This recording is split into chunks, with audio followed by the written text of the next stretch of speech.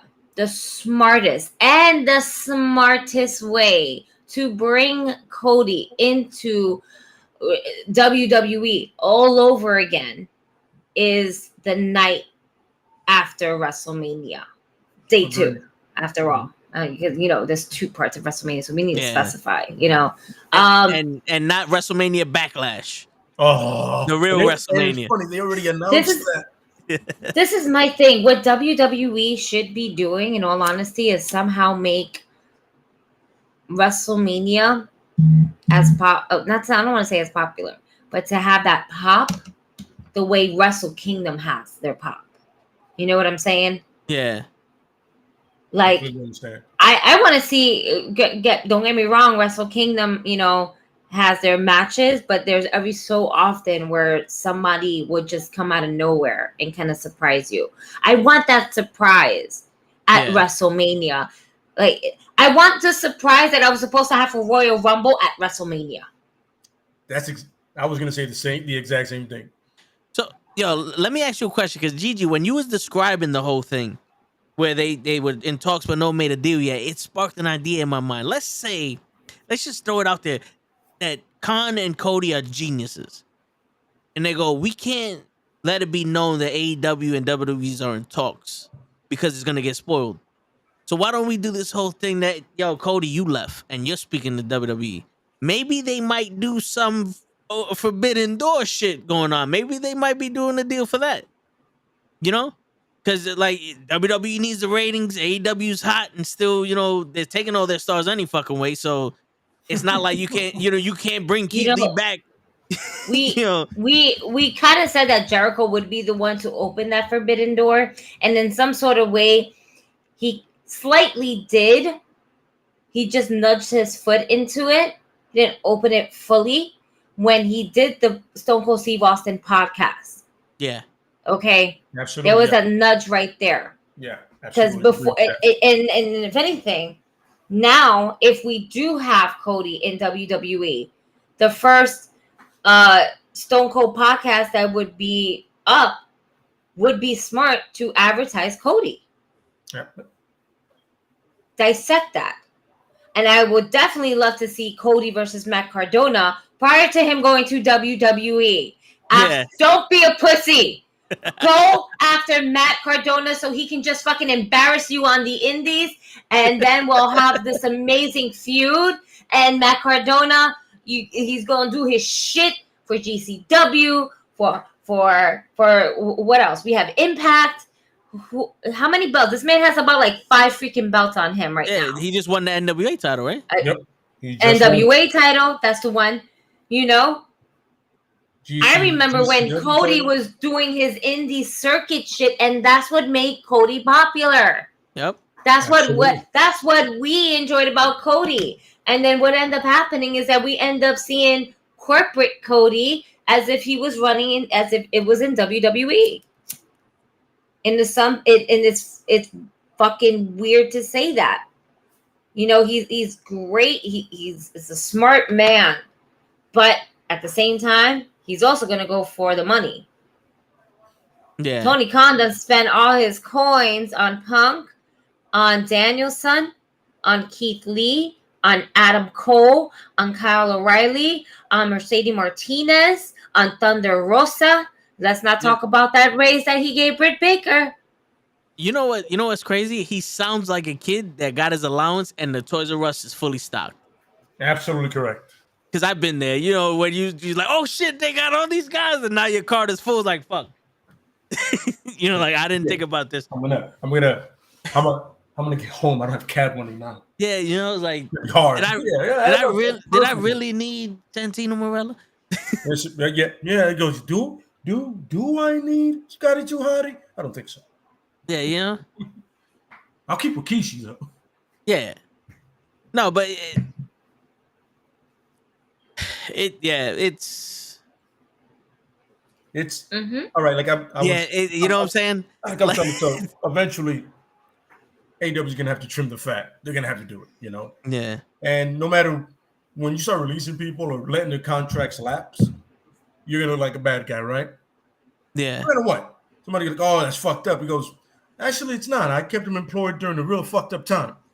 So anybody that says to me that I'm a bad guy go fuck themselves, all right? but you know what? You know what it is like that's making it difficult for me to say is like, y'all know I love Keith Lee, but Keith Lee just got signed and you got to trim the fat. But that fat is gonna be the guys that you started this company with, that was on AEW, Absolutely. that was on Yeah. AEW Dynamite, that gave that one hell of a match that you're like, yo, this dude is nice, and you never seen him again. And you're like, yo, what Kazarian. happened? Yeah, you know, like what happened to this motherfucker? What It's funny happened to because everyone just Scorpio resigned. Sky?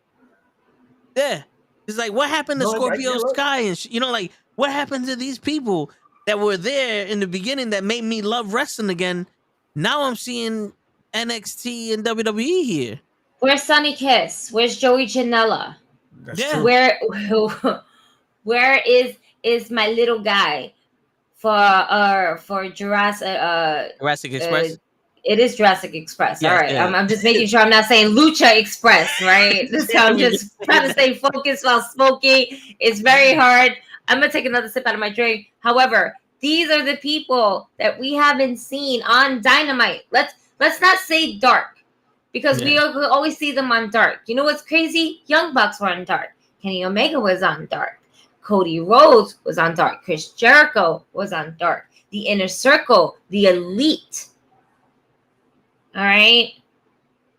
And it's like they're, in a way, it's making me feel like they are forgetting who they were. Yeah, Like the authenticity. Yeah. You know, at this point, I'm seeing the same people on Dynamite. Yeah. Moxley. Love him. Moxley. Danielson. Punk. You know? Let's see. We got, we got your Christians, your Taz is gonna be there and everything like that. Agreed, Pimp. Darby, Sting. You know what I'm saying? Where's all the rest? Where's the rest? Yes. You know, FTR, Lucha Brothers. Even though Lucha Brothers right now, we got Felix still injured and whatnot, still trying to recover, doing his thing. But, you know, your Penta's out there. I don't see any other Lucha. Like, Thunder Rosa's always out there, but we have so many other different women on the roster, and we're not showcasing the women enough. Yeah. No, seriously, yeah. And like we're showcasing them more on Dark and everything like that, but you know, and the people you would want to see, like Dante Martin and Powerhouse Hobbs or Andrade and Penta, they're doing these backstage segments every week, but they're not wrestling every week. They're wrestling every like 3 weeks. Absolutely. Word. Don't give me a segment. Give me a match. Right? Give me a classic match. Not act. I'd be like, yo, let them. Yeah. Let them do this stuff. And that's what's happening. That's what's happening here. Mm-hmm. You know, we got those guys who had that experience in a performance center, legit performance center, where they train you on that. Mm-hmm. And it helps. It does help, you know. Not to say that, you know, Adam Cole wasn't doing his thing prior to that, but the fact that he took the tools that he did to perfect it to what he does today. There's only a certain amount of people that have that trait. And what they're failing to do is keeping all I don't want to say the smaller talent. They're day ones, more or less, on Dark still and Elevation. But even Rampage is supposed to be like their second show. I don't see that much happening on Rampage. Although I do enjoy the matches I see on Rampage, there's a difference. Yeah. Mm-hmm. Agreed. Absolutely. And I'm not gonna lie, I watch Dark. A lot of it you can tell is just squash matches. If you know the person, if the person's getting the entrance, that person is winning. Yeah. All right. It is what it is. All right. I watch Dark for the fucking commentary. If you listen to Mark Henry and you listen to Paul White, or you listen to Mark Henry or Taz and Paul White, it is gold. It will keep you laughing. I'm going to somehow try to make a compilation of different clips. We have fucking Taz, or no, Mark Henry singing, oh my God, Children of the Ass in some opera way. Yes, he's like, Children of the Ass. Like, he legit sings it, and it's absolutely amazing. I was just watching Dark yesterday, and Paul was talking about piping. My God, I think it might have been like Dante. It might have been the first match. And then Mark Henry was like, yeah, I don't think I'll get him like that. And it was just like, no, that's not what I was talking about. It's like, Paul White, sir, you was just talking about piping another wrestler right now. And you didn't even realize it. And Mark Henry just said some shit, and then you just realized what the fuck you just said. Amazing commentary. Just watch the show just to listen to the commentary. I promise you, it's worth it. The matches, of course, is predictable. Again, if they have an entrance, they're going to win. But I would like to see those same people who are getting these entrances on Dynamite. Yeah. Let's get off of those jobber matches and let's get them more into the main card. The main card, it will always be Wednesday's card. Mm-hmm. Yeah, Absolutely. Rampage does seem like these are the matches that fell over the time limit. Yeah. Essentially. Yeah. It's basically the third hour show. Yeah. I agree. So, yeah, couldn't agree more.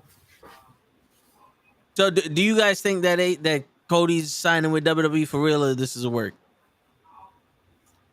I think it's happening. I don't think it's I would love, again, I already told you guys how I felt like Cody should have came into the Rumble, looked at the ring, and was like, man, fuck yeah, niggas.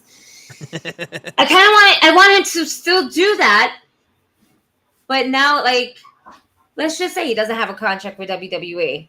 Let's just say he's working month to month. I don't know. I don't trust you guys. I'd rather work month to month to see how this goes. I doubt that would happen. I highly doubt that would happen. But just say for shits and gigs. Imagine at that moment that Cody Rhodes would do something like that. Like, not even quit in the middle of the match. Just like win the title. Because you obviously, what we're hearing is that he's getting this big push. He's getting this big push. Stardust 2.0 is coming back on NXT. We're getting the push. That's what we wanted. That's what we wanted. Oh, the star, whatever the fuck is it? Oh, I forgot that stupid thing that.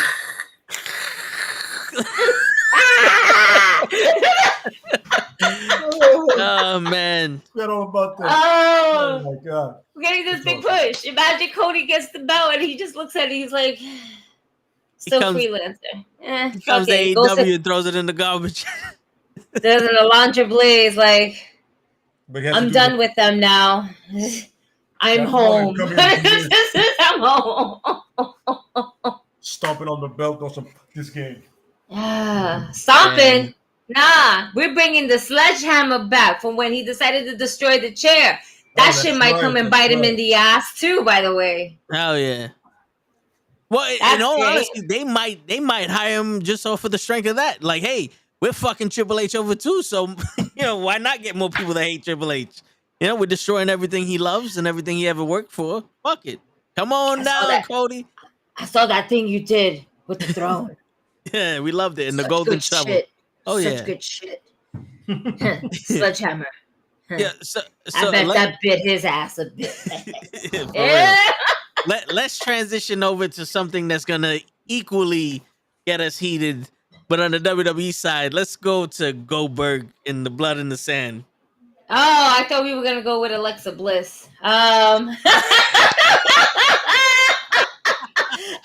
didn't know if this was gonna be the Rampage, so I just wanted to, see if there was any more left in your chest, in your soul, in the bottom part of your soul that was just, oh man, your face, dude, was priceless. It was amazing.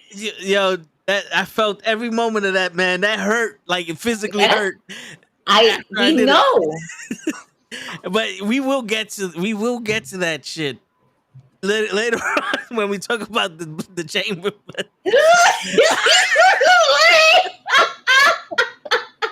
The way, yo, I just gotta say the way they introduced that, I was like, why not just let her? Yo, it was literally Mickey James all over again. Yo, just let her show up. Why can't she just show up to Blood in the Sand? You know, I mean, in her t-shirt and jeans, because she can't wrestle anything else over there. Shit, that was Nah, I don't know what the fuck is going on. word. Oh man, Harris, This is- I don't think Randy Orton's looking for anything serious to do. If he's No, having fun he's having too Riddle- much fun with Matt Riddle. Matt Riddle, you know, Yeah. makes Riddle's it. gonna go- He grows his, Riddle's gonna go away he for a grows his while. favorite strand. So That's what I read somewhere that he's gonna go away for a little bit. yeah. You know what I'm saying? It's gonna leave Riddle high and dry for the U.S. Championship.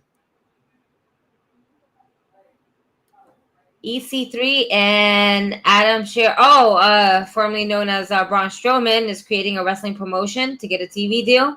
Oh yeah. Control the narrative. Control your narrative. That's like. Oh Control yeah, your that's narrative. right. Ooh, whatever the fuck that means. Listen, Yeah. I when I see it, I believe it, Yep. and I will figure out if I would like it then or now or not. I'm gonna be real. I haven't been following EC3. Yeah. And I haven't been following Braun Strowman like that, or excuse me, Adam. Not against him. It's just that it's just we're in a different world right here. Yeah. It's Control Your just- Narrative sounds more like a wrestling reality show than an actual promotion. But let's But- see, because Lucha Yeah. Underground was more of like a TV show type of style, or like a drama TV show, and Yeah. it still delivered. It's what So let's WWE just wanted see. to And be. it's still had more wrestling than WWE. Yeah, that's true. Yeah, agreed. Yeah. I mean,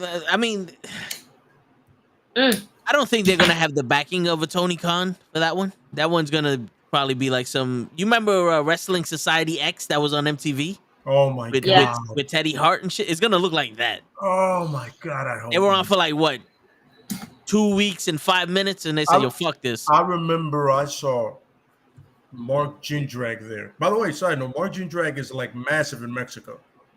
He's Oh like yeah. fucking god over there. But I saw him and I was like, this is where you are now? Holy shit, murder yourself.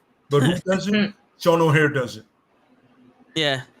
The one guy that could have been put over great, Sean O'Hare. Fuck. I Yeah. used to love that whole, I'm not telling you anything you don't already know. I used to love that thing. They could have done that shit with Damian Priest. But they They don't. said he's, They don't think. He's in- Dr. Jekyll and Mr. Dumbass. Yeah. They A don't. slap gets think- him upset, but if I elbow you, Yeah. I'm like, They- wait, they- what? They don't think. They don't think. Let me ask you: Oh. if Cody Rhodes does sign to WWE, do you feel like he might have also a little bit more hand on the creative side for other wrestlers as well? I don't think he's gonna be taken seriously. maybe in some. WWE. I agree. He's gonna be signed for a name, not a I brain. see him trying. I see Yeah. him trying for sure. Be like, no, that's not gonna work. You want to know why they're successful? I'm gonna tell you why they're successful. They can either listen to him or they can just throw that shit away. If they let someone like Jericho go, they're not gonna give any kind of credit to someone like Cody. I don't think so. And it's funny, 'cause, like I was telling Toe and everybody out there, like I don't see Cody as a main event dude. I'm not buying it. Yeah, I can't see Cody in the ring with Roman, and I'm like, oh yeah, he's gonna take the title. No, I'm sorry, but man, if you take that U.S. title, fantastic. You ain't taking that title from Roman, from Brock, shit, from Seth, Yeah. Kevin Owens, even. What's the secondary title from like just overall heavyweight? In the WWE, or, Yeah, Probably the IC one, right?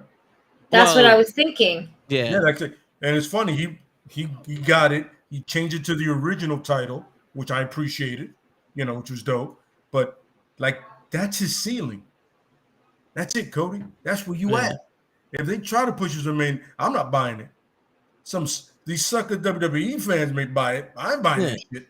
But I'm telling you right now, I wouldn't leave GCW to be Intercontinental Champion right now. Intercontinental title means jack shit in that fucking company. The titles mean jack shit. It's the people holding them. Roman Reigns means more than that Universal Championship. Brock Lesnar means more than that WWE title. Absolutely. And think about this. Bobby Lashley's the fucking champion, and I mentioned Brock Lesnar. He's the champion of the other belt. That's why I'm laughing. I'm like, you said Brock. I'm like, wait, no, that's not right. I did that on purpose because motherfuckers is listening are going, you're right. Brock Lesnar is more important than WWE Championship. He's not even the fucking champion. Like, I remember at one point when Stone Cold was champ, right? Stone Cold or The Rock. And I completely forgot that they were champions until I see him pulled up the title, because I'm just like, yo, it doesn't matter. The Rock and Stone Cold are out here right now. That's what matters. Oh, is he the champion right now? Who gives a fuck, son? When Triple H was holding the title and they didn't have it, he didn't matter. Yeah. It didn't matter. Oh, Triple H is a champion. How long? When did Austin lose it? Or when did The Rock lose it to him? Yeah.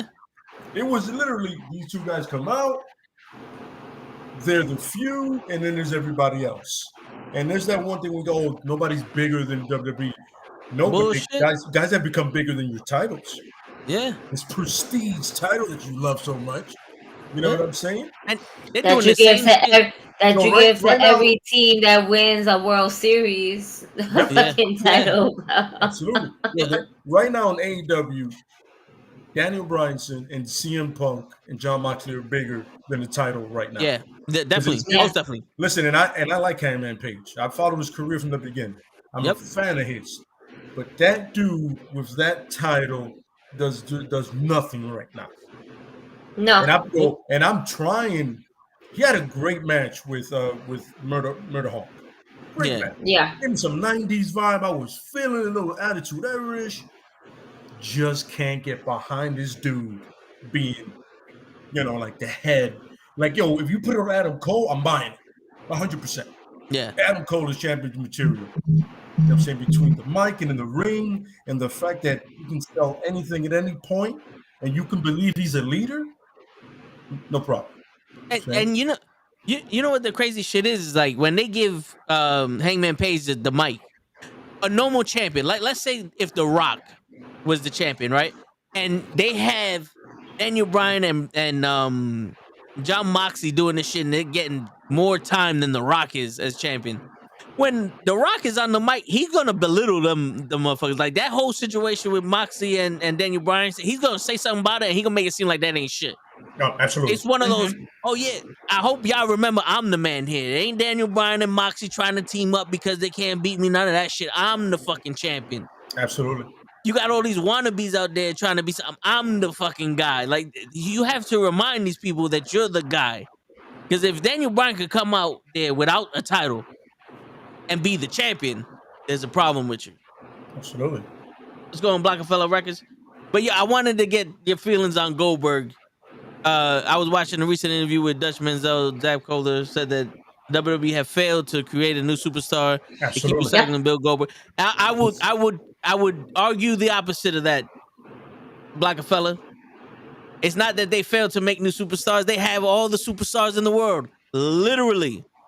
They don't show them. Yeah. Half of AEW's roster. Yeah. What are you talking about? Ricochet and Cesaro had a tag team match on SmackDown. Yeah. No. Half of AEW's roster is all the potential WWE stars that they had. This is true. I can't fight you on that. There is honestly, the Alpha Academy. Chad Gable's a fucking star.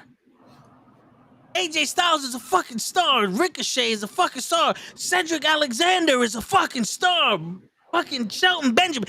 All of their talent are fucking stars. They can give you legitimate wrestling, and they can give you something that's so precious that we all wanted. It's that little baby that's not crying at the moment, going, look at this fucking thing right here. This is what I want. You just shut the fuck up and just be this baby, this magical thing. But no, motherfucker. Hey, sit in the back, go eat. Go eat this vegan chicken that we got for you. What kind of shit is this, bro? Stop blaming the WWE for can't make stars, because that's an insult to the wrestlers that are back there. They're stars. They're not getting any opportunities. You have a 3-hour fucking show with 6 people. 6.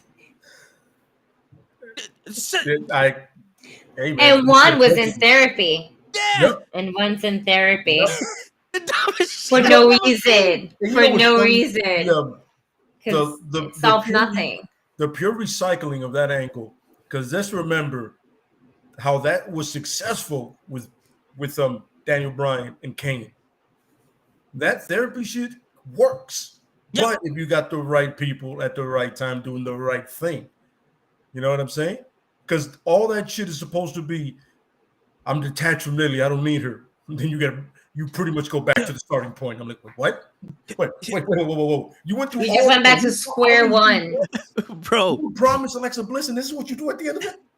bro, therapy is where you work your shit out. This shit that they did with Alexa Bliss was this motherfucker literally talking to her, going, well, you do know that this is a doll, right? What do you look like when you see this shit? When they did it with Daniel Bryan and Kane, they were like, yo, what are the issues? You guys have trust issues. Here goes the trust fall. Learn to help each other. They did exercises to grow. The This hug, bitch is just though, man. sitting there like this. Yeah. What do you mean? Absolutely. What do you mean? Absolutely. I'm She didn't need a crazy therapist. right now. She needed a fucking exorcist. All She's right, with a- that's she's what her with a- character fucking needed. If you're gonna go to the extreme, go to the fucking extreme. Balls to the walls. All right. Yo, She and should have just walked out regular on some, hey guys. I'm That would have over made it. more They- sense. Again, I'm over it. like how I said, what they should have done is move her from Raw to SmackDown, and then when she gets to SmackDown, be completely normal, as if nothing ever happened. Give her the fucking cup of coffee, and it was just like, she's had a case of the Mondays, and then walk away. Like, is this bitch crazy? And obviously, everybody's gonna be like, yo, she wildin', and then she's just gonna be Alexa Bliss with her coffee. Go back to that gimmick, because you know what? It's not a bad gimmick. Yeah. I agree. And it would be just a good judge on the way, just like the case of the Mondays. Hate is gonna hate. The same shit You that Bray know? Wyatt said in his last fucking promo. Yeah. It's just But That's yeah, it. And then just have her back as Alexa Bliss, and have her back Yep. as, just rising to the top from there.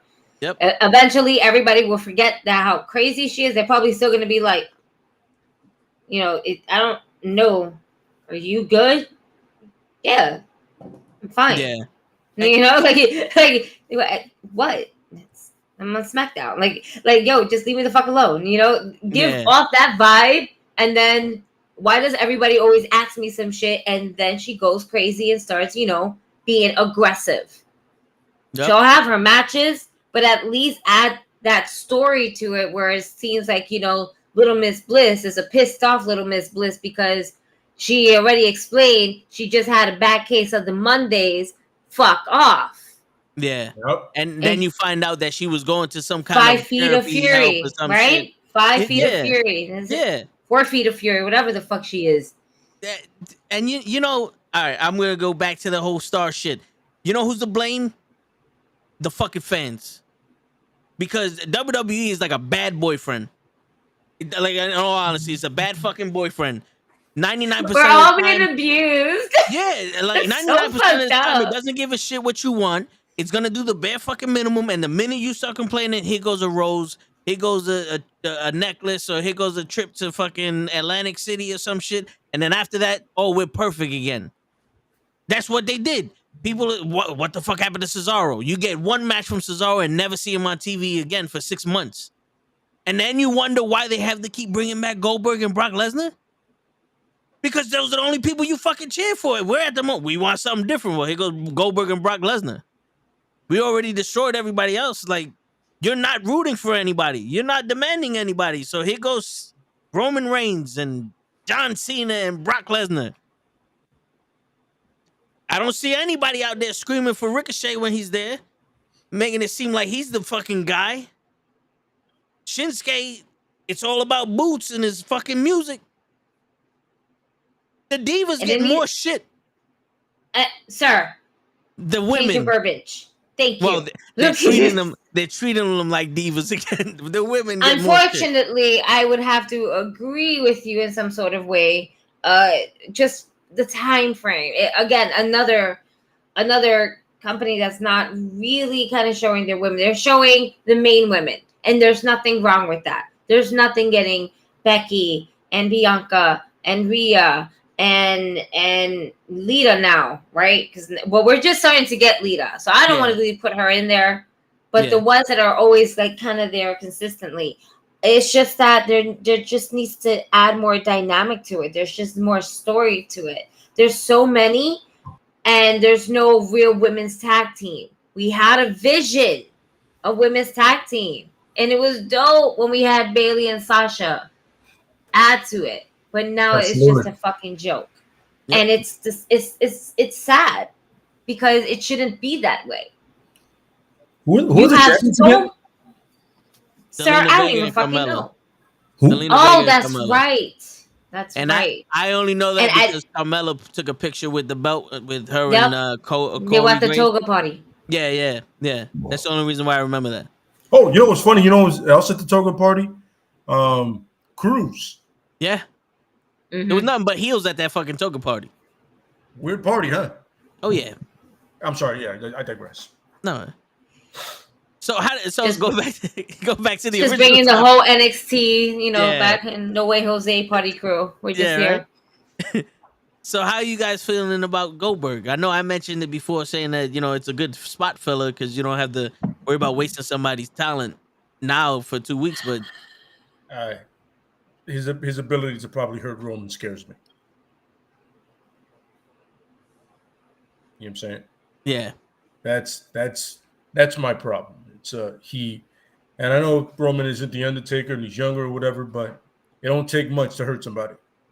This is true. It only took one kick. Yeah, it doesn't. It takes. I mean, look, Bret Hart, but it takes a spear going wrong, land on your knee the wrong way. Yeah, out 3 months to almost a year because you guys wanted to fuck around and get cute. Yeah. You decided, we got to get spear versus spear. No, you don't. You do not. You know what Roman can do for Blood in the Sand? Not go. Or if he does, he comes at the end of it when once Brock's from the title because there's a 99.9% chance Brock is winning that title. Once he comes out, Brock is holding over his head. Spear, that's it. He doesn't have to defend it. You know what I'm saying? Yeah. Makes no sense. I understand you want to appease the Blood in the Sand God over there. But you don't got to do that. You have an Elimination Chamber match for a title. Shut the fuck up and enjoy that. Roman can easily not be there. And then when it comes back on Sunday, like on SmackDown, he goes, why did I need to go? Yeah. The tribal chief doesn't go where he doesn't want to go. I'm sorry, I don't answer to you. You answer to me. I don't think you understand how this works. You're not getting it, guys. All right? You guys I don't wrestle at 2 o'clock right? in the afternoon. You're all happy to see me, right? Because it's me. Nobody give a shit about that chamber match. Seriously. You guys think about it. You guys were upset that I wasn't there. But I'm here now. You're welcome. Me, we can have a great time. That's how you do that. Yeah. Mm-hmm. Saying it's easy. The promo's sweet and to the point, and he's going to be the first thing on SmackDown anyway. Yeah. Right. It's not him. It's Ronda. Whatever that is. I'm gonna get it. That's another thing. But yeah, the Goldberg thing is just I'm scared of him hurting Roman, and one of the best things we have going goes away. You know what I mean? Yeah. And because then there's no reason to watch, really. I mean, for all the Brock lovers up there, don't get me wrong. Brock doesn't cut a better promo than Roman. Let's be realistic. And now Roman and Paul are back together. So there's 2 good promos happening. Yo, disagree with me if you want, but Brock may be funny, but he's funny on some, because he's big and doofy. There's a big, dressed like a cowboy, even though he's from Canada, which is fucking weird too. Don't understand that whole fascination, but a lot of you people out there like that white meat. Hookah Bear, you're one of the main ones. You know what I'm talking about, brother. The Battle Cat Hookah Bear. The Battle. Oh, Battle Cat. That was classic. I was like, who's the Battle Cat? I don't know who that is. But it was a better fucking name. Then Yeah, you know what I'm saying? Oh man. But the funny thing, he did the same. He had to do the same thing that Cody did. Fight for his name. Yeah. That he made in the independent scene that he built it up. Not only his name, but his catchphrase of limitless. Like he has to actually physically just go and get that trademark so he can have that because he's always used that and they try to fucking take it. And that's the hilarious part is I went on the indie scenes, I busted my ass, I've made this reputation by having good matches, and you want to take it? Just because I showed up here for 3 months? Then go fuck yourselves. And I made your product better in NXT? Yep. I was having hella matches there with Donovan Dijak, Toe. Right. Donovan Dijak. That's right. Having great matches there, and now you want to take everything from me because you don't like the fact that I'm not shaped like Batista? Because that's literally it.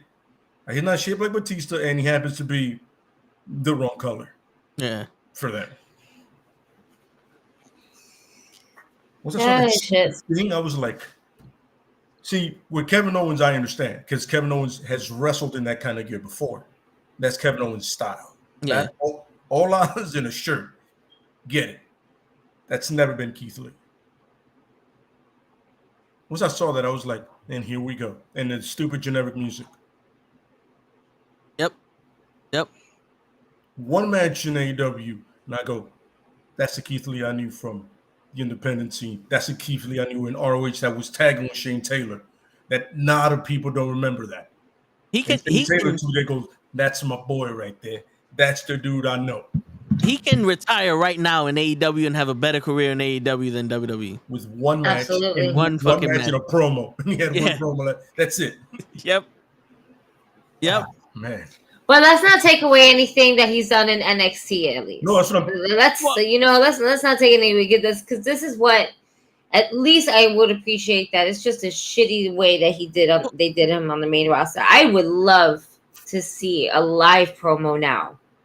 I want to see another match for sure. Yeah. But I would love to see a live match like excuse me, hi, greetings and salutations. Just to hear that, I'm like, May, go do your promo. Oh, this is just great. This is just, after he says that, you're just hooked on every single word, and then a match. And I would appreciate that. I would love just to have a Keith Lee promo live. Yeah. Not that pre-recorded shit and everything like that. I want a live Definitely promo. In the middle of the ring, and at the end of it, he goes, and at the end of all of this, folks, you can bask in my glory. Mm-hmm. For real. And the whole crowd. Oh, basket is glory. There we go. Not But, so hard. Oh, man. When the guy naturally has it, it's organic and it pops off with everybody. I remember when I saw the crowd was like, that's him. It got to be him. You know what I'm saying? I'm not too sure about the wings in the shirt, but I'll take it anyway. Still limitless. Oh, yeah. Mm-hmm. But, with all due respect, the Gigi just said not to take anything away from NXT. The WWE did that the minute he went on the roster. Like, the minute they go on the main roster, everything they've done in NXT or NXT UK is stripped from them. I mean, they're rookies completely. all of a sudden. Gigi says it all the time about Piper. Yeah. Piper. It's like, Piper Nevin. How do you not respect? This is the first time Doudrop and Rhea Ripley are meeting in the ring. No, sir. That's Maybe Doudrop the name, but not the wrestler. Yeah. Because they fought in NXT A hell And of a Piper match, was too. coming down that fucking aisle like a fucking like, oh, I'm gonna fuck you up. And they had a great match. Oh yeah. Oh yeah. It was amazing, man. Loved Yo, it. they Kofi Kingston the shit out of Rhea Ripley on Monday. Oh my God. Word. And that was the best part of Monday Night Raw. Yep. Damn. That was the best part of Monday Night Raw, that gauntlet match. Absolutely. Where Rhea Ripley beat 4 out of the 6 competitors. Hell yeah. So now those He other lasted women in the about gauntlet match don't need to Over be there. 40 minutes, over 40 minutes in the ring. So Absolutely. and she went at it. Yeah. And it was good. It was good. And great sportsmanship from, Bianca Belair and her. Like, she was like hurt, like, hey, fucking bitch. All right. But she put in work. At the end of the day, they both came out as winners. Yeah. In my eyes. For me, I feel like Rhea came out as a bigger winner out of this just because of the performance that she put on. Yes. Yeah. It was I want kind to of see weird. Rhea Ripley versus Shayna Baszler. Just a one-on-one for like a 60-man Iron Man match or something like that. 60 minute Iron Man match. Well, if Teddy Long is the GM, he can make it work. Then they'll That wrestle the sounds quite Undertaker. kinky. Hold on. That's a different type of match right there. Yeah, right. That's for the OnlyFans. There you go. It was kind of Yo. weird that Bianca Belair was the last one, though, the last competitor to come in the gauntlet, because like she's supposed to be the baby face, and so is Rhea Ripley. Like, what? I'm sorry. Go ahead. I was expecting that mystery opponent to come down and ruin it. Yeah. It was hilarious because so Bianca earns the right to come to be last, right? Yep. But then Alexa Bliss gets it to be last. Like she's gonna come in last and she's the mystery woman. I go, so that gauntlet match was pointless. Yes. You essentially made that gauntlet like if you lose and you become 1, 2, 3, and 4. Like remember we said that before for like the King of the Ring, right? Yes. You eventually drop down the ring. But to have that all really do, he essentially said, "Fuck that," because now you're last because you're the mystery person. That nobody was surprised at this point by. Yeah, Those ladies essentially had an amazing match on Raw for nothing. Yeah. But by the way, like we said before, I was so happy to see wrestling on Raw that was longer than 5 minutes. Especially women's wrestling. Absolutely correct. You know what I'm saying? I said it. They should have fucking closed Monday Night Raw with that gauntlet match. I agree. And then just like, and in all honesty, if after the gauntlet match, after we figured out it was going to be Bianca Belair entering last in the elimination chamber, we then got that promo of Alexia Bliss. And the fact that as long as she has Lily by her side, she is cured, which makes no sense because we were originally trying to take Lily away from her, and Lily didn't infect her. And Lily's still around. Lily had nothing to do with Alexa Bliss becoming Sister Abigail. That was the Fiend. She was never Sister Abigail. Sister Abigail was a spirit. Oh, by the way, side note, did you guys see somebody put up that Roman Reigns beat everybody that was Universal Champion at one point? And Absolutely. He came up, he said, "Get my name out of there." Who said that? Bray Wyatt. He said, "Get my name out of there." Get my name out of there. Put my name on that list. Yeah, for real. I'm sorry. I thought that was hilarious. Like, yo, don't do that to me. Yeah. Yo, that's so funny. Like I said, they should have ended Monday Night Raw with that. They should have. And then even if they were gonna show the sportsmanship between Bianca and Rhea, just why not? We do it all the time. Just cut into an Alexa Bliss, dun, dun, dun, dun, like have whole fucking little therapy, and just like you're cured. And then, like, the girls, have the camera on the girls because we gotta love their face reaction. Like, the fuck is this? What? She's cured. last spot. Oh, and then just leave it like that. Yep. It would have been like a cliffhanger. Absolutely correct. Yep. That's what gets people back. Cliffhangers. You know, it's not really a cliffhanger. It's just like one person is completely defeated on the floor. You know, it's just pretty much well, that's the ending. He died. He died at the end of the show. That's what happened. Yeah. Okay, turn it off. You know, cliffhanger. Nobody dies. Surprise entry. Alexa Bliss, and she still got Lily. The fucking doll again? Like what? Yeah. You know, and but have that it is expression from both women that are in the ring watching this, like what the fuck. And then Bianca's like, oh, I'm going in last, so I don't have to fuck around with her until last. So hopefully she'll be out the ring. I don't know what she's like. I'll just watch her. And you know what's crazy? Alexa Bliss was a supernatural being, and so was Lily. Then you go to therapy, and a regular therapist is gonna help the supernatural being turn back into a normal person. Not like the Papa Shango, fucking the boogeyman. Nobody like a witch doctor that he brings in because you're possessed or something, like a priest. Brother Devon. None of those people help. No, but bring Damian Priest because his last name is Priest. Yeah. But the best part about it is you're cured from therapy. Have you ever heard anybody be cured from therapy? Like, no, they say, no. This is an ongoing thing you have to work on every day of your life because this is a mental issue. You didn't get the flu. You didn't get you ain't get COVID. Yeah, you know what I'm saying? Like, this isn't something that goes away. Lockdown. There's no vaccine for this. It's going to be a long haul process. Like you developed this crutch in your mind because you snapped. So in order for you to be cured from being snapped, you have to keep the crutch. No, that's not how you work through your shit. That's not how you work through your shit. You know what I'm saying? You take the crutch away, you learn how to stand on your own. It's true. And I read they actually made 9 full segments of the Alexa Bliss therapy shit. And then they gave us maybe about an equivalent of 20 minutes out of 6 weeks of fucking showing us the fucking therapy. And nothing was accomplished, bro. Nothing was accomplished.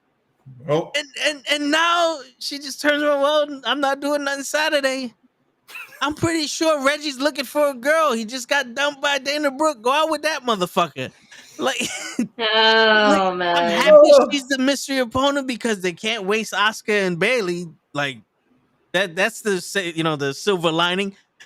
But also, it's like, Jesus Christ, you wasted our time with Alexa Bliss. She literally could have just walked out at Blood in the Sand. Like, when they're like, who's the mystery opponent? She should have just walked out and just got in the chamber and no one said anything. Like, what the fuck? I guess she's... nobody would have been the wiser. Yeah. It would have made more sense if they explained nothing than what they just did with that shit. Oh, God, Oh, shit. It's the beard in the sand. What's going on, show? Yo. That shit was mad loud in my ears. Damn. Word. Oh, shit, that was my beard? I wasn't even scratching nothing. Well, I don't even know what the fuck that was. I just hear something. It spooked the fuck out of me for a moment. So why it look like you hiding in the closet? I'm driving, bro. I'm really bad weather right now, so you probably can't see shit. It's raining? Yeah, it's like a fucking hurricane out here.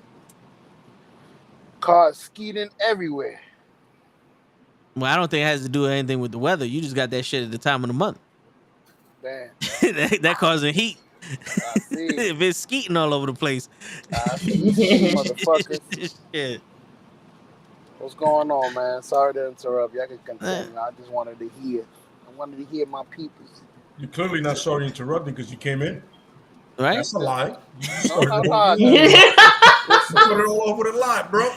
It wasn't going to stop me from coming in, B. I was going to apologize. We're talking about Alexa Bliss right now, show. Yeah, Oh sure. shit, man! Excellent topic, man. Excellent rant. Did you talk about your rant? We already had 2 of those already. Oh shit! No. We're waiting for. This is a Rampage episode. We're just continuing from Monday and whatnot. So we're just continuing it for this is our Rampage episode. As he's still rampaging around and just raging, and it's all right. But I understand it. How are you? It really, again, it's little segments that didn't need to take place, and it wasn't even a live segment. Why not? Give us a live segment. Have some interaction with other people. Like, oh, you're here. Yeah, no, I'm not messing with you. Oh, build a connection. You know, something. It really just meant nothing. You just had her on my TV without having her on my TV. Yeah, exactly. And that's what pisses me off the most. You promised Alexa Bliss on Raw, but that didn't happen. Nope. She was not on Raw. They promised us Veer on Raw, and he still hasn't showed up. Yeah. At this point, I want Veer to enter the chamber and win it. Right? Word. Roman and Someone Veer. gets injured. Side. Roman versus Veer. But in all honesty, that's what pissed me off the most about the Alexa Bliss shit. It's like we grew up and we see women like breaking down that door with China and Sable, wrestling men at the time, to have that new division. And then Trish Stratus and Lita and Molly Holly and Jacqueline and all them, they take the ball and run with it and make a women's division.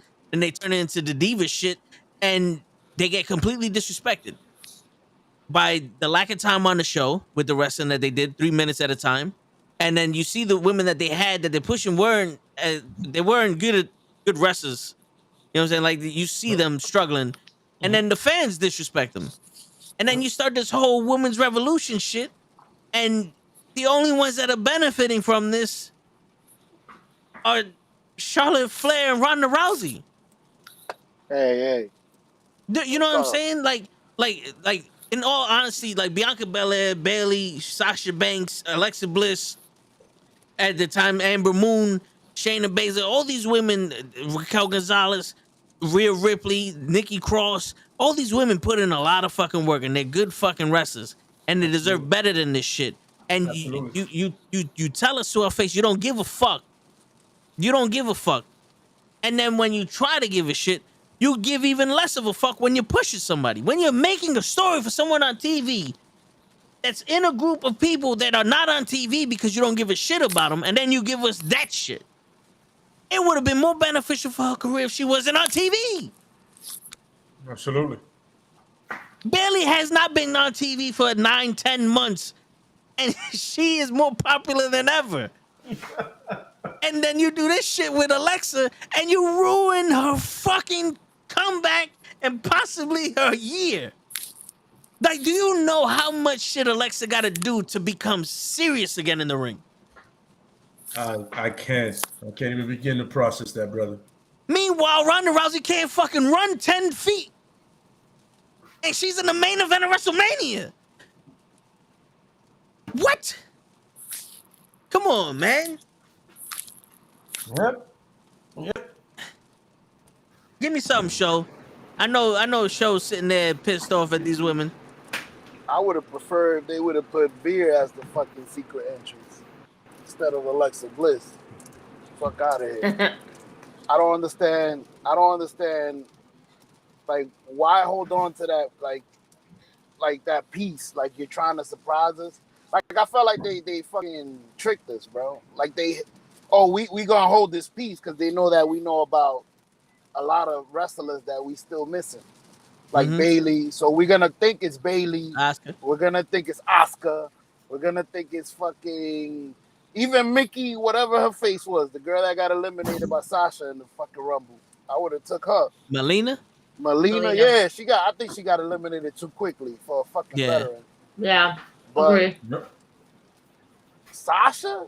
I mean, Alexa? I'm like, I was like I was looking at you during the rant. I don't know. We was in sync. As soon as they said You heard me. I was like, nah, this ain't it.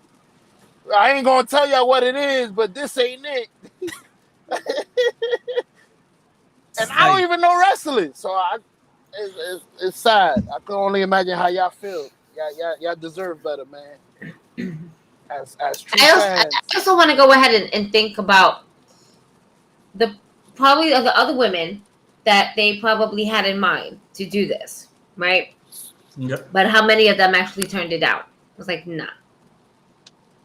Which, you know, when it comes to Saudi, everybody has different feelings for it, you know? Yeah. Mm-hmm. It's an extra paycheck, you know, a healthy one, I should say. If you're on the card of Saudi, I would like to think that you're getting paid heavily, okay? Especially as a female. Shoot. So it's just a lot of people's different beliefs and how they actually feel actually going over there, especially if someone has been there for their first one and coming back home wasn't the greatest way to come home, especially when you couldn't come home because you were against your will and shit, you know? They were kidnapped. You know? That's what I'm saying. There's a lot of things that we have to put in perspective in that view and point, because if you say Saudi, I don't know. I heard stories. It's like, It's you know, bad the plane ride from hell, you know? Yeah. We heard stories. Our plane ride was in hell and we couldn't go. Like, we gotta go, nah? Huh. Yeah, man. Yeah. It leaves a bad taste in the people's mouths. Yeah. And that show is obviously not for us. That's for whoever's in attendance. That's why I always call it a glorified house show. It's Absolutely. a glorified house show. I will say I'm going to appreciate that they're finally tying in storyline, okay, into this shit. Because when they first did this shit, it had nothing to do what was going on our side of the world. You know what I'm saying? Like, absolutely nothing. We were like, what the fuck is this shit? And the world's greatest Royal What Rumble. is this random ass what? Taker, Kane, Shawn, Trips, Goldberg. What the fuck is this shit? Yeah. Oh man. Goldberg. I hope he doesn't hurt Roman, although I feel like Roman will be able to catch it better than anybody else because size-wise, maybe. I'm gonna go with that. Yeah.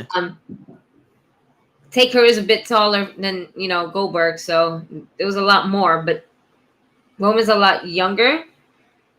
So and the pace will be a lot slower. He's gonna go ahead. Roman's gonna be the one that's gonna carry the match. Yeah. For sure. Because Goldberg does need somebody that's gonna lead him. Mm-hmm. You know. Absolutely. We have Becky and Lita, right? Which that's another stupid fucking angle they're going at. I'm going to appreciate that it was Lita that's getting picked for this because she is my favorite female wrestler of all time. I don't mind Lita getting a shot. I think what Becky's doing is stupid. Oh, that whole crybaby shit, like, yeah, that bullshit. I think that's stupid. Funny. I know somebody that absolutely loves that shit, and I quickly turned around and said, "My man, you can't be. This is Conor McGregor in the WWE." Yeah. So man goes mental one day, and the other day he's the most confident dude. The other day he really loves you. Becky has literally took that character that Conor has and implanted it in her. Yep. Mm-hmm. Just because they're both Irish. Yep. And I told him that. He was like, said, yo, do yourself a favor. Watch Conor. Like, watch his promos and shit whenever he changes. He was like, yeah, I see that. Mm-hmm. Like, whatever that shit was on Raw, I was like, first of all, I remember that Lita cannot cut a solid promo. It hit me when she was doing it. I was like, yeah, Lita's not good at this. She's a great wrestler, but I forgot that was one of her weak points. And two, Becky was annoying. I didn't understand what she was going for, but it fell flat on her ass. And it was still better than Brandy. Yeah. It failed, and it was still better. No, Like, yeah, the way they ended it was weird. yeah. Like, walked away. Like, But with Becky turning around going, I have to go to this place that I don't think I could come back from. And I'm sitting like, yo, why are you reading Edge's promo from WrestleMania? Like, did somebody give you the wrong script, Becky? Is that what it was? Like, you stood up all night remembering Edge's promo? And that's why you threw the shit at Lita? Because it's like, fuck, I gave you the wrong promo? Like, what's going on here? Like, why are you Edge all of a sudden? Wait, ready? Sure. And then what she means by that is by putting Lita's neck in between the chair and then stomping on it. Even more fucking Edge. I'm calling it. You're gonna see Yeah. what I'm talking about. Yep. They're gonna fuck up her neck. Mm-hmm. it's funny. That's perfect. And Walter, no, I do think Goldberg's gonna resign, because if you can give me that money, I'll resign. yeah, of course. Yo, that Goldberg, It's free money. Goldberg Brock contract. I bro, hope that bring them on. they don't. I hope they don't give a contract to Goldberg. It's free But they- money. I don't want them. Like, I don't Yeah. want them to. God no. It's like Toe said. The fans are the ones that make it worse, because they react to these pricks. Yeah. With the homeless clothes she had. No, yeah, for real. You know, and yo, listen, I have no problem with people showing respect to the legends and the people from the other eras in wrestling and all other shit. But this is wrestling. Back in the day, no one gave anybody respect. Like, the most you got is, oh, I used to watch you when I was a little kid, but now I'm gonna fuck you up. Like, do you think that Kurt Angle or Brock Lesnar or The Rock Shawn Michaels gave all that respect to Hogan when they cut promos? It was no, we're peers. You ain't better than me. I'm not even gonna let you think you better than me. I don't give a shit if you Hulk Hogan. This whole shit with the whole he's a legend and I grew up watching you and you're my favorite and there wouldn't be you without me and blah, blah, blah. Fuck that. You're telling me that the only person you ever seen wrestle was Lita. Like, you saw Lita versus Lita at WrestleMania. And that's what made you become a fucking wrestler. Like, that's the logic that I hear from this. Without you, there would be no me. Like, there's other Well, she people out can't there. mention anybody else because they're under the contract right now. Yeah, You know how true. WWE does it. Yeah. Oh, don't say her name. She's not under contract with us. She's in the Hall of Fame. I can't say she's Stratus. She's in your Hall of Fame. Yeah, she's literally in your Hall of Fame. Yeah. I know you don't have a real one, but she's in it. Talk about. Bailey just tweeted about her, right? Yeah. She About just your status? retweeted. Yeah. Oh, really? Now, like, I'm just saying, like, that person, like, yo, but Bailey said it. I mean, we're all underneath the same umbrella. Like, nah. She's in the contract. Wait, I don't get it. No, like, No. And it's the funny part is, right, like I saw that that promo to NWO on The Rock, right, and I sent it to you guys.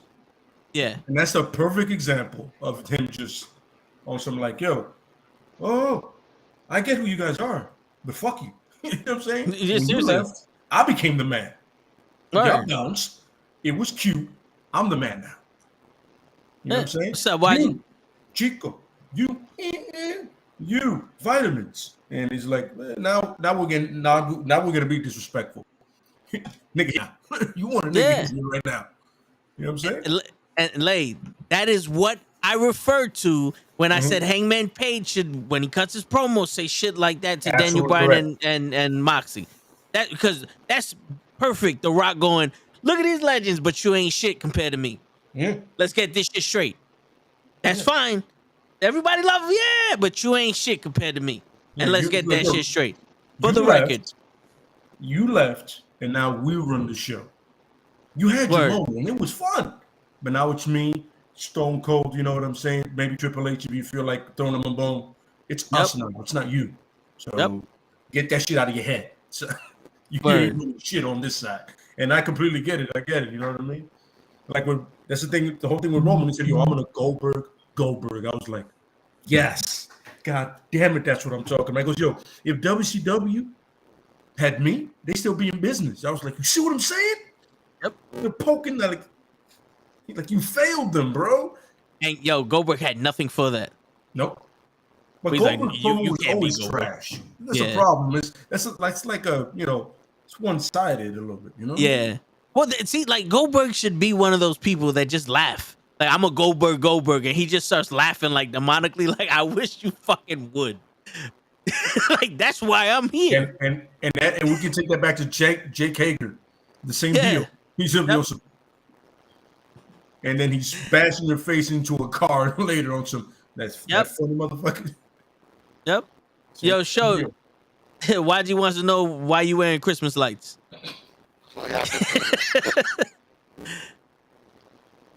I'm trying to find an I was alternative. gonna ask that too, but Sounding like an alien. He's trying to find an attorney so he can see us. What? all I heard was remember. Yeah, show you got the game. you got the Predator voice Fix on. your mic. Gotta fix your mic. Gotta fix your mic. You got the fix your Predator mic. voice on, show. Sounds like Funny Dick and Jane when he has the robot voice. Word. He's celebrating President's Day, which is on Monday, so you know he got to put the lights on and shit. By the way, should remind everybody about Sunday. Now that we're here. Oh, the special show. Sunday with we probably should say that. I mean, I wanted to confirm before, but yeah, we're gonna have Foley on or Coley. Look at Gigi. Possibly we might be doing a special show on Sunday. Possibly. Everybody watching. But it will be up on the Twittergrams and all that other shit. And follow sure us. we'll have his Christmas lights. We'll make sure Christmas lights for you guys. Follow us on all the streaming platforms and all the social medias and all that other shit. And we'll inform you then. But yeah, we might have a special guest on Sunday. I gotta get the Orange Cassidy sunglasses to do the. Oh yeah. So is there? He doesn't have the Orange Cassidy thing. Yeah. By the way, really quickly, I just want to say, I just was checking on Twitter. Young Bucks decided to go ahead and change. They always change and update their bio, and their bio right now is continuing to revolution what we started. I see the little Continuing the revolution we started. I'll be right back. Be right back. Is that a little jab at fucking Cody? Oh, absolutely. That's not a little jab. That's a big jab. That's definitely a jab. That's boldness right there on some. You know what I'm saying? Mm-hmm. But it's funny, the Young Bucks are really the first act that made like $1 million not being signed to a major company. They literally made more of merch and the different companies they were working for. So Nick and this dude, they really have and it's crazy when they started as Generation Me for TNA, but it's crazy they really. And they sold their merch, and not only were they doing that, they were blogging as well. They were still doing the Be the Elite, and then eventually, they got their plaques, their official plaques of being one of the highest YouTube pages to be seen. And think about it, since they got that plaque, once you get that YouTube plaque, you're basically getting paid by YouTube anyway. Absolutely correct, yeah. So you have that coming in as an income as well, plus all their merch. They definitely were the Young Bucks, and they had the Bucks. They had the Bucks. I mean, I remember them at Ring of Honor versus the Hardys. That's when I knew they were going somewhere else when they lost the titles to the Hardys. Like, okay, so they're gonna do something else, and then they did the pay-per-view, and then that happened. I was like, oh, I see where they're coming from. And the Young Bucks are the complete opposite of Cody. They're just happy where they are. They're like, yo, we have consistent money coming in. We have no problem. And that's sometimes that's a problem. People, they get greedy. Like you have a consistent net flow coming in, bro. and you're growing, you're building something. Yes. You're building something that a lot of people already doubted you and the company itself. All right, and yet it's still in the early stages. This is how it always starts. It's just how you continue to this. Like Cody, if he's doing it for the money, he is greedy as shit. All right. He's blinded by greed, and then when he realizes that he has signed back with the devil and doesn't really have any type of freedom, Yep, absolutely. He's gonna remind himself, like, right. This is why I left. This is why I left. This is why I left. This is why I left. It's the same shit. Why did I think it was going to be any fucking different? Absolutely. Because if you think about it, after he left, it got worse. The company got worse. Yep. And I'm not just talking about the releases. I'm talking about creative wise. Because like they literally, WWE creatively has taken 12 steps back. You know? And when Roman decided to do his own thing, that's when he got good. Yeah. You know what I mean? No, seriously. He made a choice. He goes, yo, let me be a heel. The man was like, fuck it, sure. And where are we right now? We have the tribal chief because he did his thing. What's going on, Dream Match? He did his thing. You know what I'm saying? Yeah. Maybe he goes to Jeff Jarrett and Conrad Thompson. Shit. But you know what's crazy though? Like Cody Rhodes did the impossible with AEW, and to leave that to go to WWE, that's like building your own fucking brand, like building your own tech company and then being hired as a janitor for Apple. I agree. Damn. I agree. Like, That's good. it's like, That's yeah, because fucked up, but what that's is good. he? In all honesty, what is he gonna do in the WWE? Jack shit. He's gonna be another wasted talent in the WWE. I don't know. Vince McMahon said he got a big push for him. Vamos ver. Oh yeah, he had a big push for everyone. Remember when they were going to push Shayna Baszler? Remember how that turned out? We're just gonna push him back to Stardust. Yeah, the only one that ever had the most successful big push was Big E. Yep. Like we all remember Big E's phenomenal push. The whole 2 months of him being the WWE Champion and defending it once. You know, the whole time he was in the Continental title and defended it once. Remember that program with Aleister Black? They released him.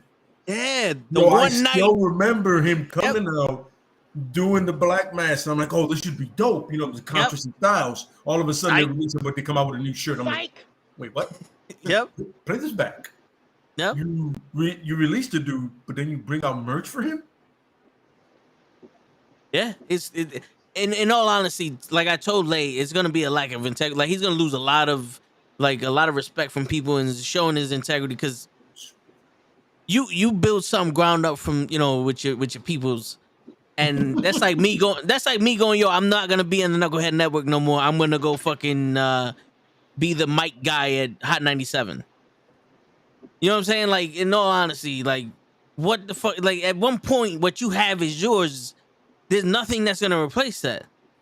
You know, your legacy right now is on you. This is what you're gonna be remembered for, being the guy, being one of the pillows that made AEW. You know what I'm saying? Like Jericho's gonna be remembered for being the first undisputed champion, being the first AEW champion, being an international star in New Japan Pro Wrestling, and that fucking list, the 1001 moves list. You know what I'm saying? And you're on this list. Yeah, you just made the list. You know what I'm saying? That's what he's known for. That's what he's famous for. Triple H, in all honesty, is gonna be known for the guy who made NXT great. Him as a wrestler he's burying people, but that shit turned around real quick the minute NXT started signing legitimate wrestlers and becoming the number one brand in WWE wrestling wise. It did. And that's what he'd be known for. Yep. But because they screwed him over, when he leaves, it's like we get it. But who's screwing over Cody Rhodes? He's not getting enough money? Like that's what it is? Like make your shit more profitable, then you make more money. No, but here's the thing here's my thing is, right? You hold a prominent position in the company, right? And you're like I was saying, you get consistent money. That's the problem. It's like, yo, you're gonna get a check Look, you're gonna get a check from the reality show. You're gonna get a check from Khan. You're gonna get a check from that big game show you're doing. Yep. All under the same company that's putting you on that puts you in matches. You know what I'm saying, dude? You're getting paid hand over foot. Unless you have amazing gambling debt that we have no idea about, or you owe the mob some crazy money. What are you doing, brother? Yeah, unless he's trying to buy Ring of Honor by himself. I got you, Cody. We'll switch. Since you feel so ambitious, give me that part. Yeah. Give me where you at, or you were at this point. Give me that, and you come here. Let my family live lavishly. You know what I'm saying? With consistent money, and you go ahead and build up the fuck you want to build from the ground up. Even though you have good money in WWE too. Let's cut the shit. Them dudes ain't getting paid nickel and dimes. Nope, but he's gonna get good money to be buried and forgotten. I just don't get it. I'm trying to understand. Your family's future isn't secured yet. Yo, like in WWE, the best they had for him was a legacy, something dashing, and broken. Don't be a bully, be a star. Mm-hmm. Oh yeah, those are the things they had for him. The Stardust shit, like that's what they had for him. He's coming back to do what? Like we said already, Stardust. He's not main event level because of him. Because of the way he decided to make his career in AEW. If he would have won the AEW championship against Jericho and defending against Omega and had those epic storylines, the way he thinks he's having these matches, he would have been top level guy. Absolutely, but he's correct. not because he screwed himself over. Mm-hmm. So now he's the TNT champion. That's the equivalent to the Intercontinental United States Championship, if you want to get technical, because even though at least the TNT title gets defended, you know what I'm saying? I know who the champion is. Yes, and we know who he wrestled last. But you know what I'm saying? Like that's the best he got. Like in all honesty, you can't go the other way. Yeah, absolutely. AJ Styles is the only one that benefited from going to the WWE. Shinsuke, no. Samoa Joe, no. Keith Lee, no. Cross, no. Kevin Owens, no. Not the way. Yes. Not the way AJ Styles has. Well, he was undisputed champion, but that almost felt like necessity because like fuck, Finn Balor lost. We got to give it to somebody new. You know, Finn Balor got hurt. Complete fail. It's not. You know? No, he made the best out of the situation out of all of them. Like in all honesty, him and Samoa Joe were the top guys in my opinion to push through that whole shit. Like they forced their way to the top.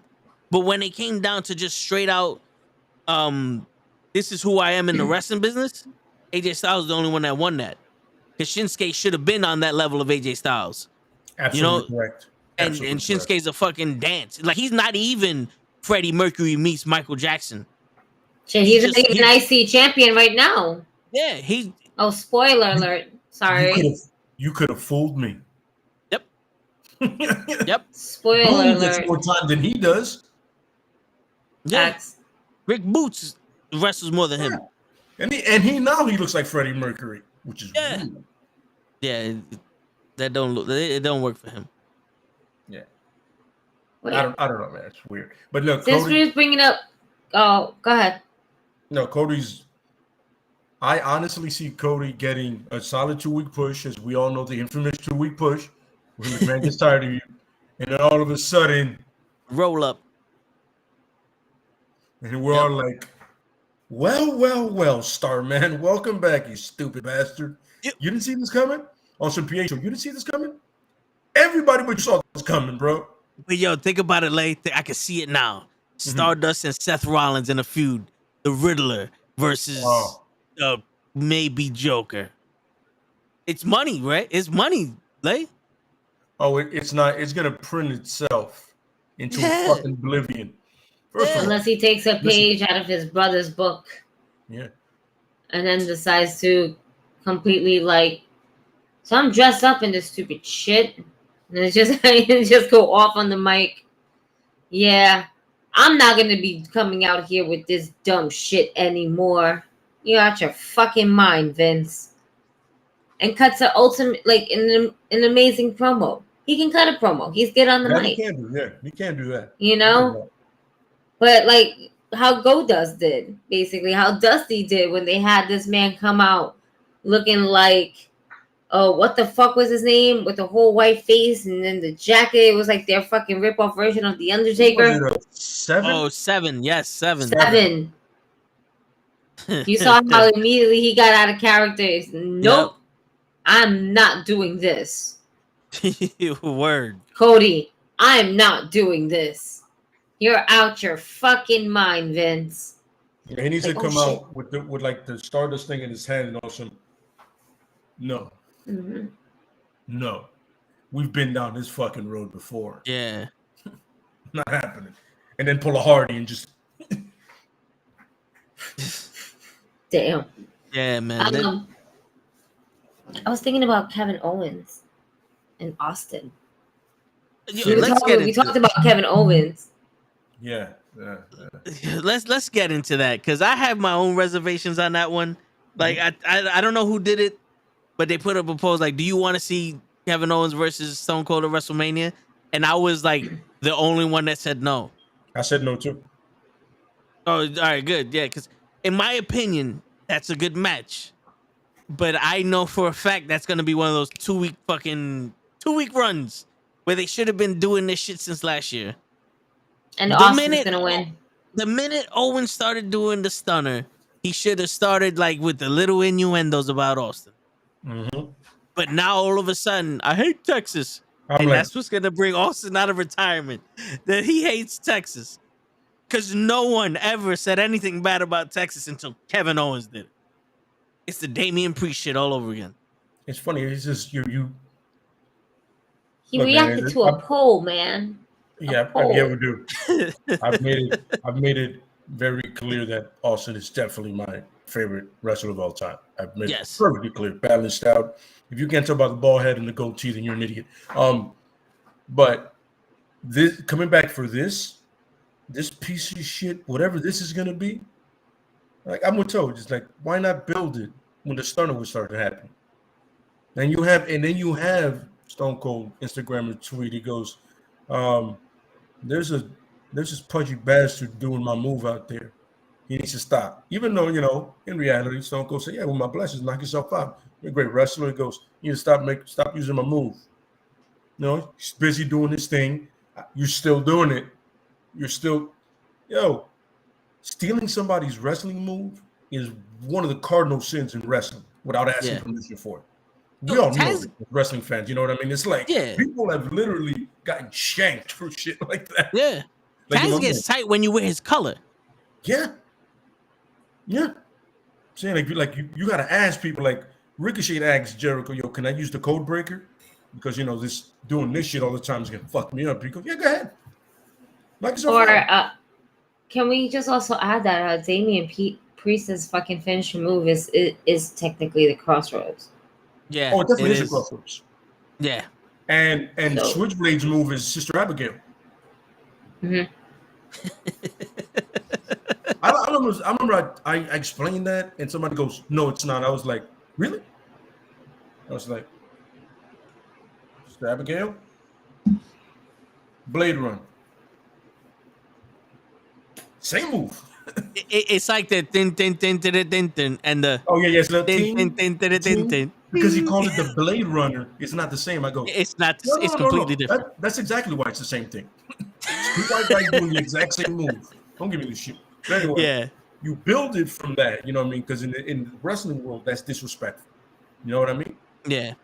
And he doesn't do it better than Austin. If he did it better than Austin, it would make sense. It's kind of like the RKO that John Laurinaitis came up with it, but everybody does it better than he does.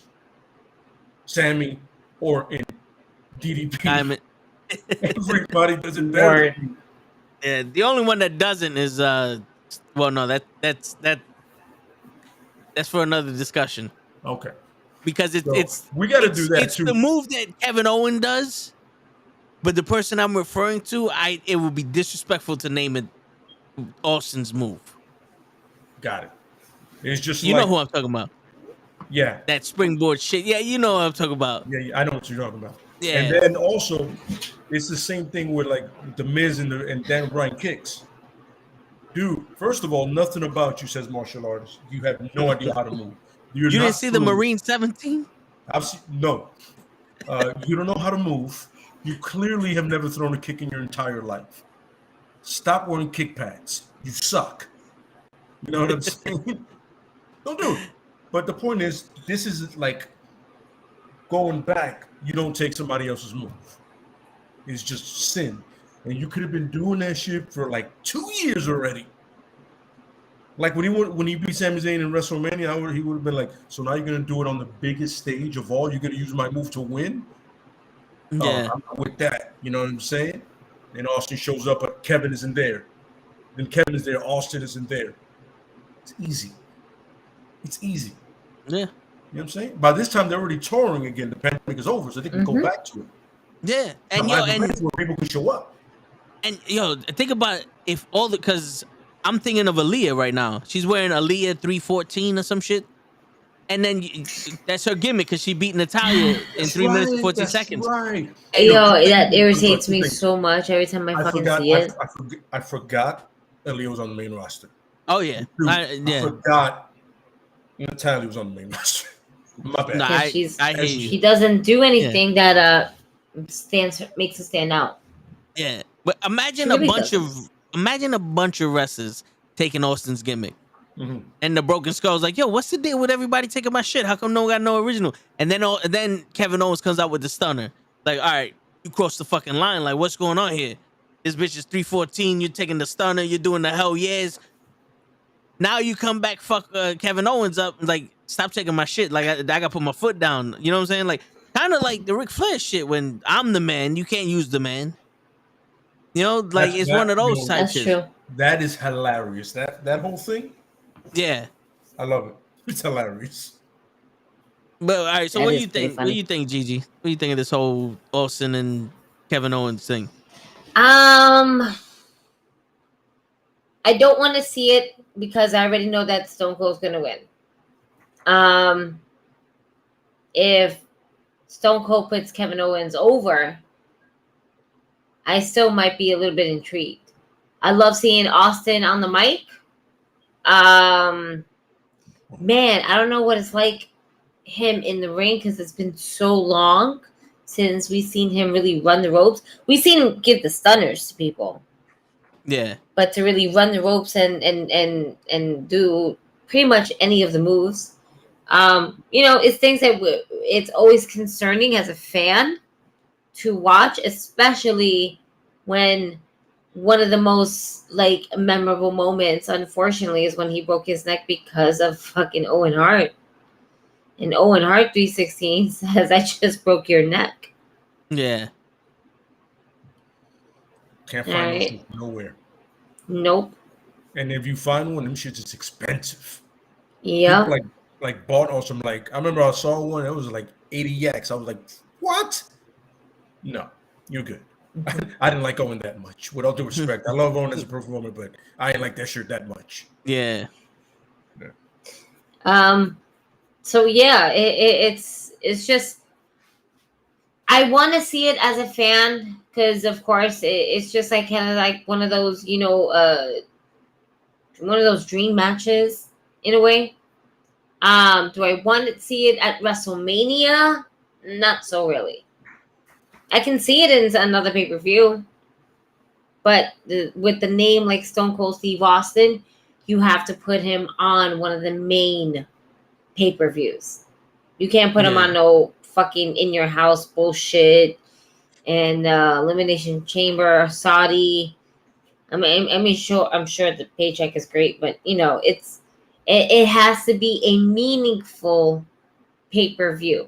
And even though sometimes it's not meaningful with the shit that they give us, it's supposed to be meaningful because it is WrestleMania. This is the Super Bowl for wrestling. Just very much how Wrestle Kingdom is for Japan.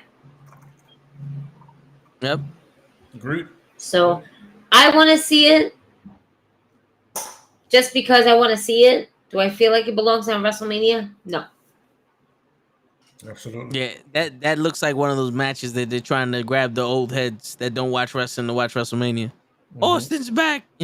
But yo, in all honesty, if it was Austin versus Reigns WrestleMania, how would you feel? It wouldn't, to me, that kind of thing wouldn't make sense. No. Because Reigns and Austin are two very different personalities. And you look at it, right? And in reality, had that been during a different era, Austin would have went over and Reigns, as dominant as he looked, he would have got stunned like 40 times. Yeah. Austin would have caught 3 spears, and then 40 different times just get stunned, and then he wins. You know what I mean? But just like that, like when you say it, I go, that doesn't click. It doesn't sound like I can't see Austin versus Roman. No, I don't see that. For some reason, it doesn't, Stone Cold versus Reigns. Like, no, I don't see that. Doesn't make sense, I don't know why. It just does. I don't see it. You know what I mean? I can see the stare down and the promos. Yeah, I can see that. That's no Oh, problem. yeah, for sure. Yeah, but it's something about the in-ring thing. And they'll probably be great together. I don't know. I just can't picture it. Yeah. You know what I mean? I don't know what it is. Like, I can picture The Rock and Roman, and that's not because I've been saying it, because I can see it physically. Like, I can picture it. You know what I mean? But that, I'm like, no. It just doesn't. It doesn't match, right? It doesn't- is. It doesn't No, vibe at all. Roman's too big for Austin. Not to say that The Rock wasn't big back then, but The Rock is built right now how Roman is built right now. You know what I'm saying? The Rock wasn't built like that during his prime in feuds with Austin. He was built, but let's be real, he's more like a built monster now than what he was 20 years ago. Yeah. He's like a mountain of a man now. Yeah. Absolutely.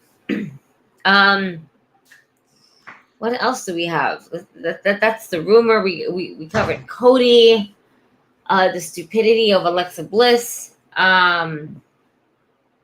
Is there any match that you're interested in for Blood in the Sand? I want to say Lita and Becky, mainly because it's just I love to see Lita back in the ring. However, Seth Rollins, he's in the Elimination Chamber? Yes, he is. Well, the Elimination Chamber. I would like to. I'm excited for that. I don't know how I feel about the women's Elimination Chamber. I just feel like they're just gonna rush through that.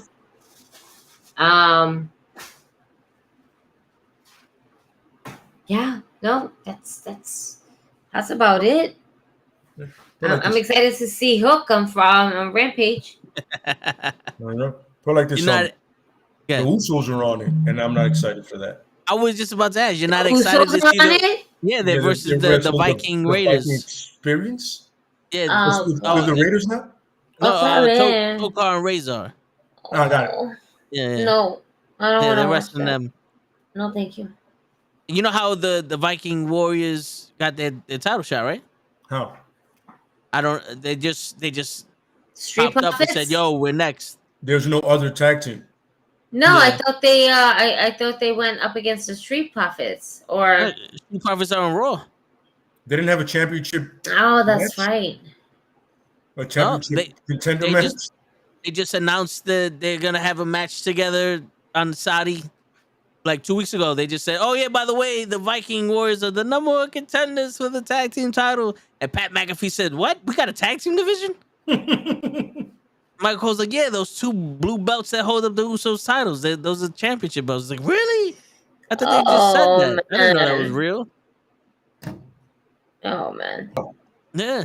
That's what I'm saying. Usually the Usos are any tag team. I'm ready. I was hoping it was a New Day because listen, if you're gonna give me rinse and repeat, at least give me a good rinse and repeat. Give me a good one at least. More. Yo, Toko and Razor is another tag team that came out hot and then they just completely shit the bed when they did that shit with the Street Profits at WrestleMania. Yeah, man. Listen, They did that. We're gonna play basketball. I'm gonna explain something about War Machine. It's coming from a guy that I've seen them live. Yeah. And then I've seen them, from afar. Live, those are 2 really big dudes, right? But they're great. They're very talented. They move. You know what I'm saying? you're surprised how good they move for the guys inside. You know what I mean?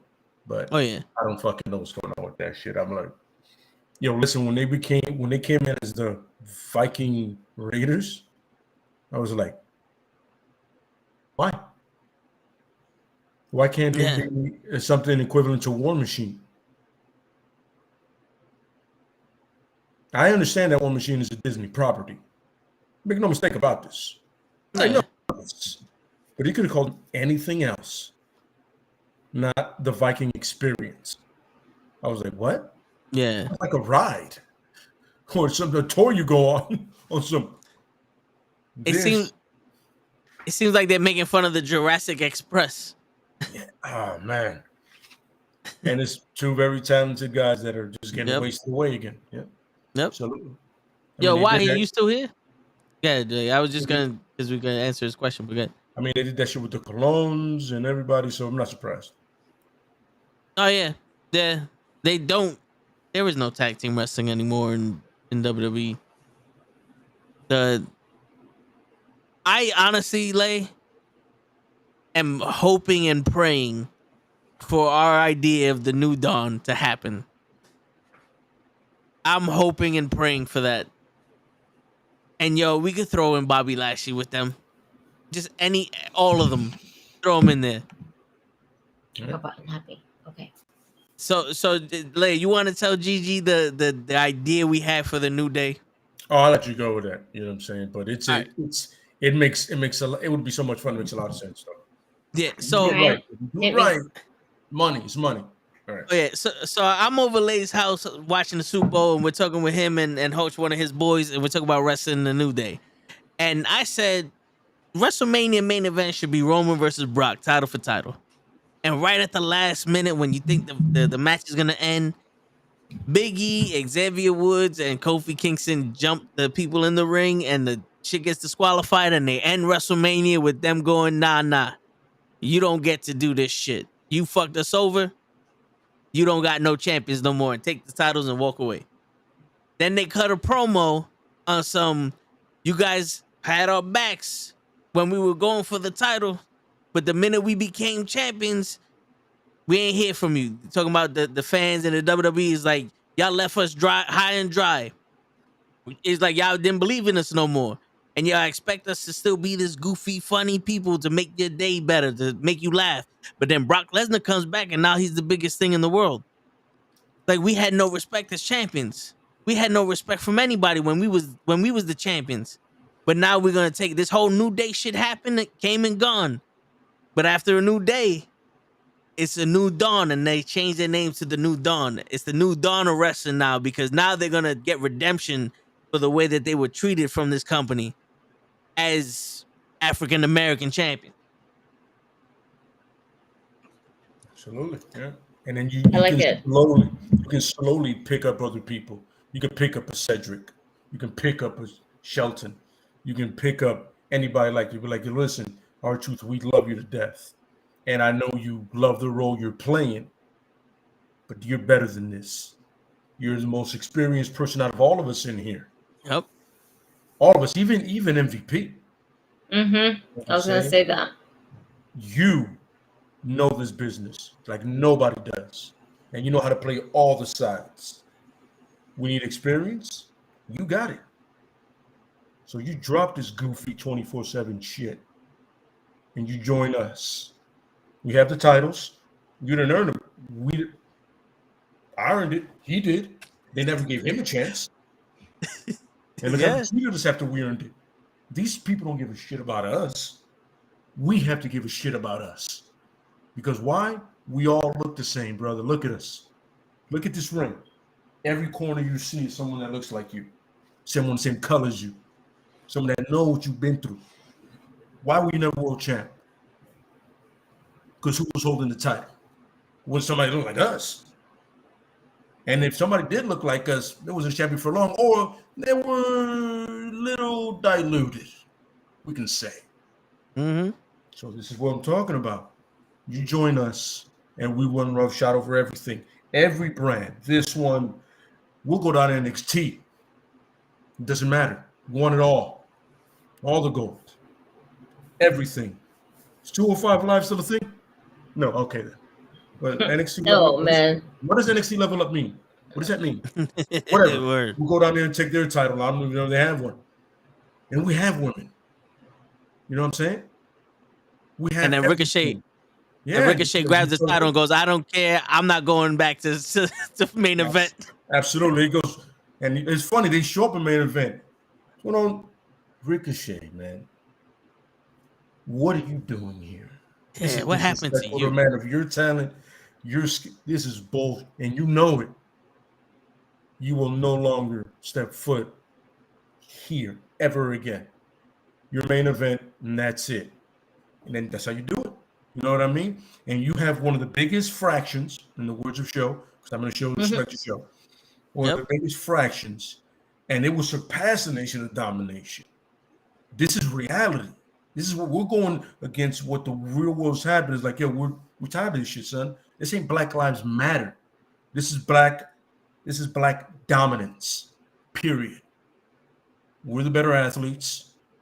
We have the experience. We have youth. We have everything we need between all of us. You know what I'm saying? No longer former champions. Now we're all champions. That's the way it goes. Yep.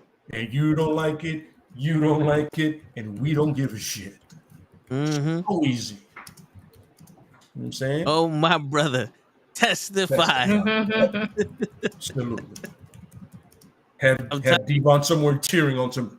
Yeah. That's funny. I like it though. I like it. Oh yeah. It's beautiful. Done. I think it's about time to change up the gimmick. Yeah. Absolutely.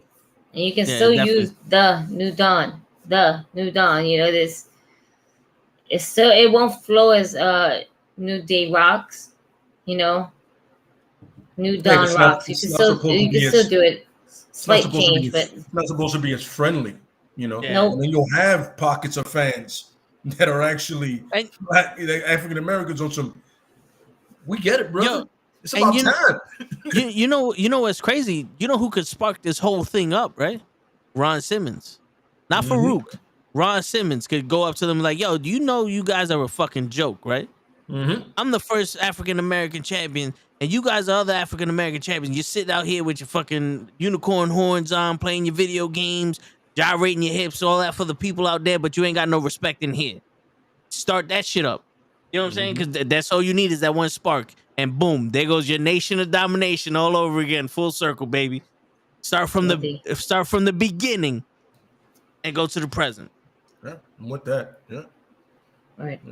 Yeah, but we covered everything that we need to cover this week. You know what I'm saying? We got some passionate shit going on here. We got some good ideas. Blood in the Sand's gonna be this Saturday, and you know, if we able to do the Sunday show, we'll talk about, you know, the results on that shit. And it's been a week in wrestling, and Right. Eventful. yes, yeah, for real. And you know, we're gonna cut it a little early today. But yo, on that note, everybody, it's your friendly neighborhood knuckleheads signing out. Appreciate everybody showing up. And why if you're still here to answer your question, Austin Theory is not the next big thing right now. He's a joke. Peace, everybody.